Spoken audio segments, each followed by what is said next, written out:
I'd like to know what you're going to do when you retire from boxing. When he retires? When I retire from boxing, I really don't know. I want to say something right here.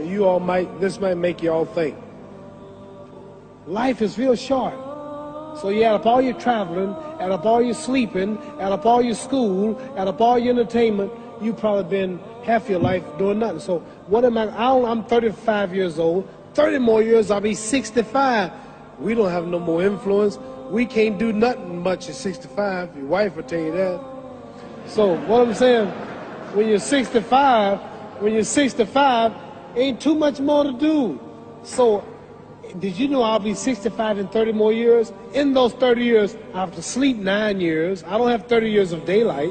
I have to travel back to America, take 6, 7 miles. All my traveling, probably 4 years of traveling in the next 30 years, about 9 years of sleeping, television, movies, entertainment, about 3 years of entertainment. Out of 30 years, I might have about 16 years to be productive. So it's how we can all break individual lives down. What am I going to do in the next 16 years? What's the best thing I can do? Get ready to meet God. Going in real estate, going in business, teaching boxers, that won't get me to heaven. How many here believe there's a supreme being, believe there's a God? How many believe there's some power that made the sun, the moon, the stars? How many believe that this stuff didn't just come out here? Somebody wiser than us made it. How many believe there's a God? How many believe there's not a God? All right. Believe there's not a God. All right. If I told you who don't believe in God, if I told you that this glass sprang into existence, this glass made itself, no man made this glass, would you believe it? Would you believe I just told you this thing made itself? No. When I tell you, you wouldn't believe it, right? No, somebody's doubting it, yeah, so I'm giving you the answer. She wouldn't believe it. If I told her this television station popped into existence, it just, no man made it, you said Muhammad Ali's crazy. All right. Well, if this glass can't make itself, if I told you those clothes you have on wove themselves, nobody created them, those clothes made themselves, you wouldn't believe it. But if your clothes didn't make itself, if that glass couldn't make itself, if this building didn't make itself, then how did the moon get out there? How did the stars and Jupiter, Neptune and Mars and the sun, how did nature, how did all this come here if didn't know why is something planning to make it? So what I'm saying is, I believe we're going to be judged.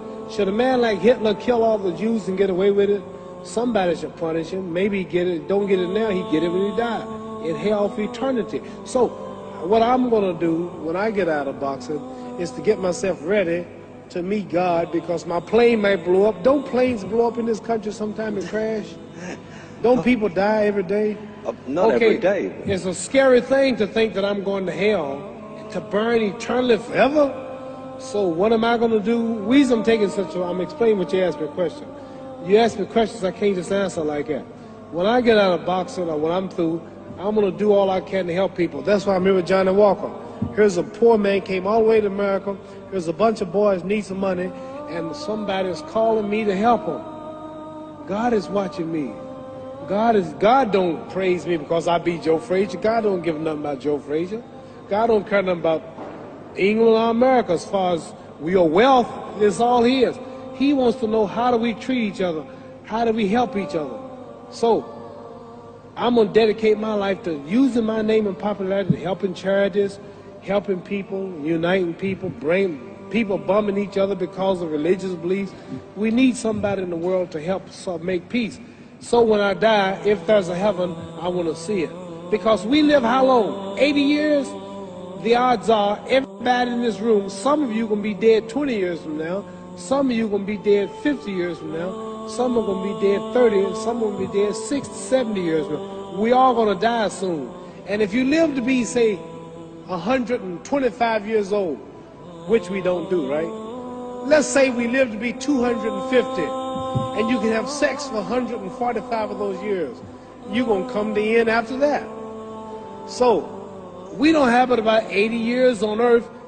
This is a test to see where will we spend our life in heaven and hell. This is not the life now. Your real self is inside you. Your body gets old. Some of you go to look at the fridge, you don't have no teeth. Your hair is leaving you.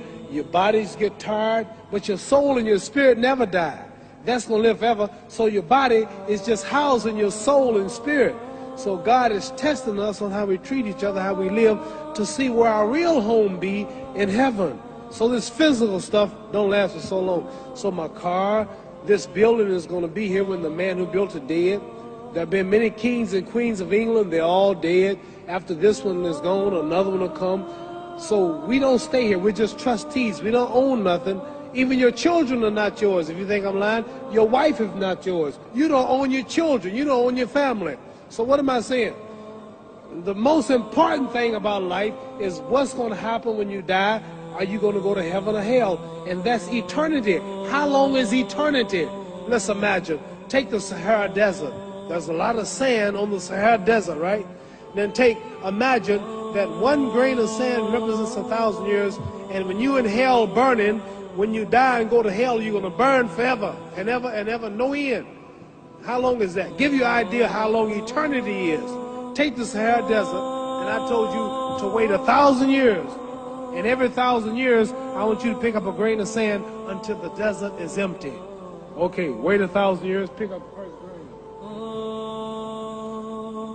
Wait another 1,000 years before you get the next grain. Keep that up until there's no more sand in the desert. Whew. You know how long America's not but 200 years old. We got 800 more years to go before 1,000. So it just scares me to think that I'm going to die one day and go to hell. I'm on an airplane that might blow up. I'm always traveling. And to go to hell and God is going to judge my soul. The police, I might kill people. I might rob people. The authorities might not catch me. The FBI, Scotland Yard might not catch me. But when I die, somebody's watching me and keeping count. And I can't get away. And I'm going to burn forever and ever and ever. I'll go to heaven. So what am I going to do when I'm through fighting? I only have 16 years to be productive. Get myself ready to meet God and go to the best place. Don't that make sense? Thank you.